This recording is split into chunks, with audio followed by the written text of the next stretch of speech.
Hello internet world, welcome to a new studio tour for 2024. This is an early 2024 video, so I'm going to be showing you all of the new technology that I've implemented into the studio over last year, and it's going to give me a fresh start with some great technology for 2024. And let's start with the monitor that's sitting behind me here. This is from ALOGIC. It's a Clarity 27-inch 4K UHD monitor, and it is superb. It really has transformed my setup. It's connected to my Mac Mini, and I do general office tasks on it, video editing and photo editing, mainly photo editing actually on this setup behind me here. All of my main video editing for the channel is done on my 14-inch MacBook Pro with the M2 Max chip. It works brilliantly. It absolutely crunches through video. Wow, I'm so impressed with it. The 14-inch MacBook Pro has transformed my workflow. I connect a crucial, I think it's an X8 solid state drive to it. I've used it for quite a long time now. So all of my video files are external, but that setup has been a top-notch decision. It really has worked well. Now I know Apple just recently brought out the new M3 Pro and M3 Max chips. I won't personally be upgrading because it doesn't give me much of a performance boost. That 14-inch MacBook Pro is still, with the M2 Max chip, a really great performer. Now, I'm not going to be able to show you in detail all of the tech I've implemented into the studio. I want to just give you some real highlights of things that I use every single day. Now, one of the big upgrades I've made is in audio, and that's thanks to the Sennheiser MKH 50. This is an awesome microphone. It's sitting just above me here, just out of shot, and it has transformed my audio. The tonal quality, the clarity, the presence, it just sounds absolutely superb. Now, a lot of people refer to this as a shotgun mic. In fact, it is a pencil microphone, so it's really designed to be used in closer proximity to the subject or talent you're recording. And wow, the build quality and the audio quality is just top notch. It is a microphone that I will never ever get rid of. Now, to process all of this audio and to get it into my videos or into my live broadcasts, I'm going to need an audio interface. And I'm in the fortunate position to have two different audio interfaces. I have the Mackie DLZ or DLZ Creator, and that is a superb piece of kit. I use that primarily for if I'm doing voiceovers, and it works flawlessly. It really gives me great control over the microphones I'm connecting to it. I can adjust the audio levels easily, and it just works superbly. The audio interface mixer that I use on a daily basis though is the RODECaster Pro II. Wow, not only does this look the part, it is packed full of great technology. I love the way I can adjust my microphones. You can pull in wireless mics as well.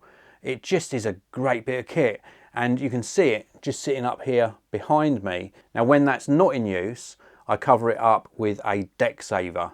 They are great dust covers, really well made, and they're molded to fit a specific piece of audio production gear. And I keep that covered up so that when I want to use it, take the cover off, I've got a dust-free piece of kit to use. It really does keep it looking nice. But back to the RODECaster Pro II, I connect a couple of microphones into it and a wireless mic. It gives me a really flexible solution to my audio. The noise floor is super low. It's got really clean preamps in it, and I am just so pleased with it. Now, you'll see it mounted onto an articulating arm. I just got that off of Amazon. I'll try and leave a link to that down in the video description, along with links to all of the bits of gear that I'm highlighting. Now, how am I remembering what I'm saying? It's this. I use this. This is a Supernote A5X. It is an e-ink tablet that I keep all of my notes and all of my schedule on, and this just works brilliantly. You can see that I'm using it for my notes in this video, so I've got a little checklist there of what pieces of tech I want to highlight to you, and I can keep my daily schedule on here as well. This is a superb piece of kit. It really has transformed my note taking, my scheduling. I can highly recommend it. This is brilliant. I really do love it. The SuperNote A5X. And again, I've done a full review on this. I'll leave a link to that down in the video description for you. Now moving on, what's next on my list? Let's talk about cameras.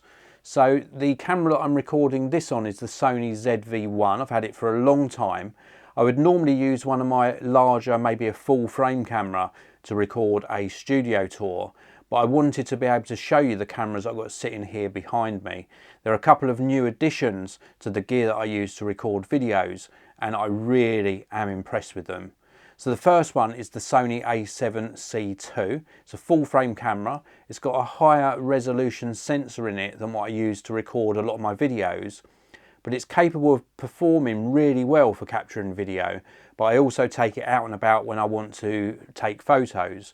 And I think the combination between the high res sensor and the really good video capability make it a really good sweet point when it comes to choosing a camera. It's sort of like a hybrid camera that's capable of so many different things. The camera that I record most of my videos on though is this, the Sony ZV-E1. It is a full frame sensor again, but it's a lower resolution sensor. I think it's 12 megapixels. It's really suited to capturing low light video. And I use this in the studio and out and about to capture really high quality, awesome colour rendition video footage to then edit and publish on the Geekanoids channel. I use a Tamron lens on it. I think this is a 28-75, which is also a full frame lens. That combination is absolutely superb. Now, I've heard a lot of people talk about the ZV-E1 and say that it overheats a lot. Well, I've had no issues with this overheating. I've done really long recording sessions with it and it has worked impeccably.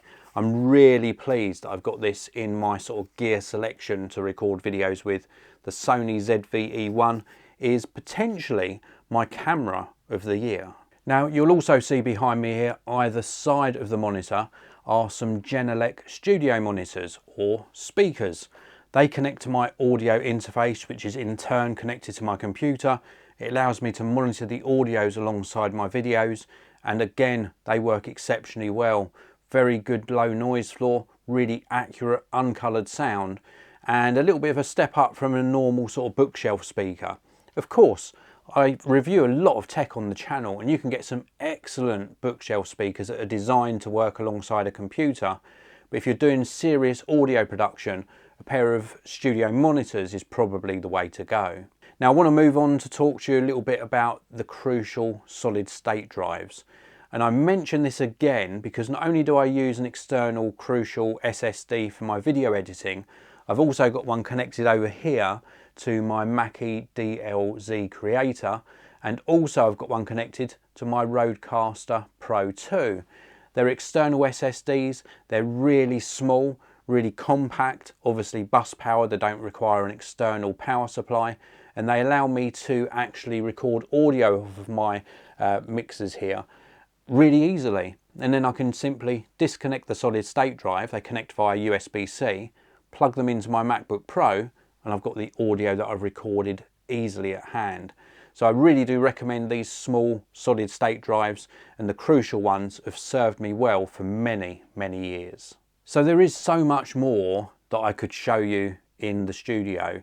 I've got little displays set up which make it a bit more of a personal space to me. I've got my Lego Star Wars helmets, which I absolutely love. I've featured them in a specific video as well. And then I've also got quite a lot of black metal behind me here. And I get a lot of questions about it. So I think before I end this video, I should talk to you a little bit about the lighting and the supports I use. So for my microphone, I use an Elgato mic arm. And for all of my lights, they are also all Elgato. For the most part, they work exceptionally well, except I've had trouble with like the Wi-Fi connectivity on them. So I tend to leave them on all the time and then switch them off via a smart plug. I found that's just a much more reliable way to use them. And attached to those arms, I've also got my Sennheiser MKH 50 mic, the overhead mic that I use. And I've also got a little tiny bracket, which I think it's got a small rig camera mount on it. And then I can use that to connect one of the Sony cameras that I showed you earlier for a different sort of angle in my videos. They are just great stands behind me, and it's taken a long time to sort of change things around to get it to work for me. You'll also see attached to the arm just up here behind me, you will see that I've got like what looks like a square piece coming out of it, and that's for my overhead camera. A lot of my reviews I do top down now, and I connect the Sony ZV-E1 I'm recording this video with to that arm, and then I can simply swing it out, so I've got that top down view, and then when I'm not using it I can simply swing it back out of the way. Again, that is made up of a combination of Elgato extension arms. So I hope that's answered that question, because I do get a lot of you asking what I use for the overhead shots and what is all this stuff behind me here. The studio is a workplace for me, so I try and keep it really tidy, but it might not look quite as neat as some of the videos you see on the internet, and that's purely because I use the workspace on a daily basis. It allows me to produce my videos, get my other business work done, and it works extremely well. I want to thank you all for watching. I really do appreciate it. If you've got any questions at all about what you've seen, then please do leave them in the comment section below. And if you want to purchase some of the tech you've seen, I'll try and leave links to the main bits down in the video description. I want to thank you all for watching. I really do appreciate it, and I'll see you in another video very soon.